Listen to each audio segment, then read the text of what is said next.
গোটা বিশ্বকে জানাই দেন এই যুদ্ধ চলবে চলবে চলবে যতদিন না আমরা জিততেছি।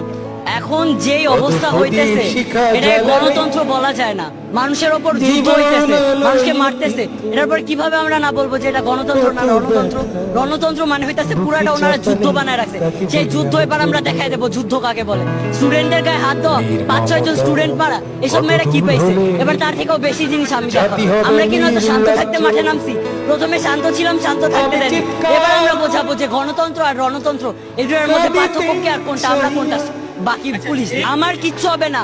3বার আমার চোখের নিচে দাগ দেখছেন, আমার চোখের নিচে লাল হয়ে আছে, আমার শরীর ঝলসায় আছে, আমার সামনে ওই ব্লাস্ট করছে, ওগুলা ব্লাস্ট করার পর আমি তিনবার ভাইয়েরা সাক্ষী, 3বার আমি সেন্সলেস হয়ে পড়ে গেছি। তারপর আবার ওইটা আসি, আমাকে খাওয়ায় আবার উঠেছে, কারণ আমি পাওয়ার আছে।